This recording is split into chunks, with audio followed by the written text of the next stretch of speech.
এই ভিডিঅ'টো বহুত আগতে মানে বিহাইণ্ড দ্য চিন লোৱা আছিলে, তো আপলোড দিয়া হোৱা নাছিলে। ইতিমধ্যে এইটো অফিচিয়েল ভিডিঅ'টো আপোনালোকৰ মাজলৈ এৰি দিয়া গৈছে বহুত আগতে। বিহাইণ্ড দ্য চিন চাই লওক, শ্বুটিং কেনেকৈ হয়, কি কৰোঁ চাই লওক।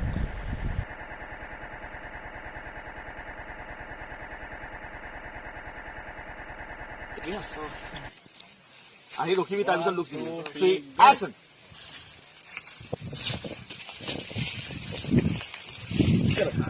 ৰেডি?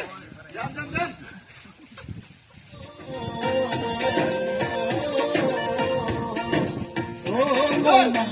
সব জানানে ও মইনা কি বলে জানানে ও মইনা ও আহি বাবা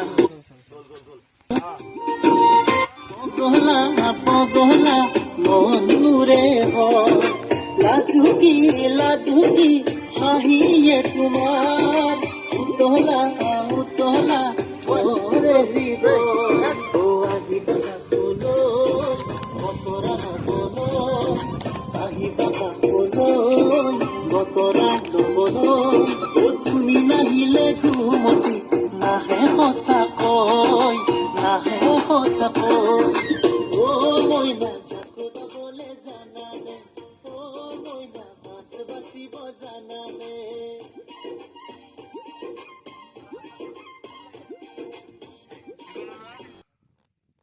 দিগন্তদা দুটা দিগন্তদা কাক বা মাতিছো মেকআপ দিগন্তদা দিগন্তদা কেনেকা লাগিছে এইফালে কেনেকা লাগিছে কওক হা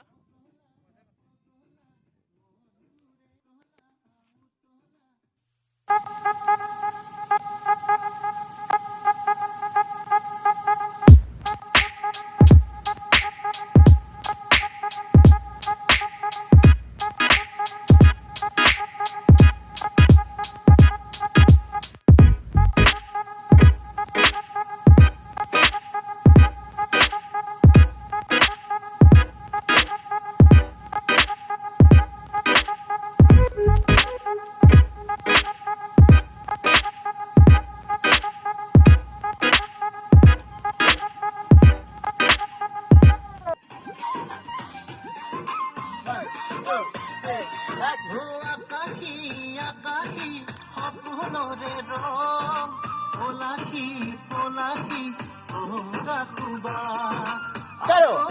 হেল্ল' মিষ্টাৰ বালাচৰত কি কৰি আছে আপুনি? আমি বৰ্তমান আমাৰ শ্বুটিং চলি আছে ৰফিকুলদাৰ গান এটাত।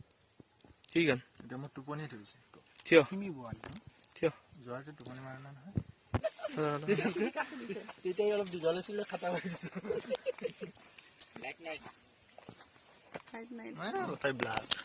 এয়া সন্ধ্যাছ। আজি আমি আছো চন্দ্ৰপুৰত, এটা লখিমী বোৱাৰী গান বুলি সন্ধ্যাজৰ। কি ক'বা? কি ক'ম, মোৰ নতুন গীত মানে অডিঅ'টো মুকলি হৈছে। যোৱা 2 মাহ হৈ গ'ল অডিঅ'টো মুকলি হ'বা, আৰু ভিডিঅ'টোৰ কাম যে আৰম্ভ কৰিছোঁ, আৰু শেষ হ'লে বৰ্তমান ভিডিঅ'টোৰ কাম। আৰু খুব ধুনীয়াকৈ অভিনয় কৰিছে বিবেক দা আৰু কংকিতা হাজৰিকাই খুব ধুনীয়াকৈ অভিনয় কৰিছে। লগত মই আছোঁ, আৰু আমাৰ কোৰিঅ'গ্ৰাফাৰ কৰিছে দিগন্ত দাই কৰিছে। আৰু খুব ধুনীয়া এটা টিম লৈ কামটো কৰিছোঁ, গীতটো কৰিছোঁ, আৰু খুব ধুনীয়া এটা লোকেশ্যন পাইছোঁ, আৰু খুব ধুনীয়া এটা কনচেপ্ট লৈ ভিডিঅ'টো কৰা হৈছে। গতিকে সকলোৰে যে আশা কৰিছোঁ সকলোৰে যে গীতটো আদৰি ল'ব। নমস্কাৰ, মই সন্ধ্যাছ। আশা কৰোঁ আপোনালোক সকলোৱে ভালেই আছে। আৰু মোৰ এটি নতুন গীত আহি আছে, লখিমী বোৱাৰী। গীতটিৰ আজি ভিডিঅ' শ্বুটিং কমপ্লিট হ'ল, আৰু গীতটি লিখিছিলে আমাৰ সকলোৰে মৰমৰ ৰেকিবুল দাই, কথা হ'ল ৰেকিবুল দাৰ। আৰু গীতটিৰ মিউজিক কৰিছিলে দীপকেশ বৰগোহাঁই। আৰু গীতটিৰ আজি ভিডিঅ' কমপ্লিট হ'ল শ্বুটিং, আৰু ভিডিঅ'ত কোৰিঅ'গ্ৰাফি কৰিছে দিগন্ত দাস, এক্টিং কৰিছে বিবেক দা আৰু কংকিতা হাজৰিকাই। আৰু খুব ধুনীয়া এটি লোকেশ্যনত কৰিছে চন্দ্ৰপুৰত। গতিকে আশা কৰোঁ আপোনালোকে গীতটি আদৰি ল'ব। ধন্যবাদ।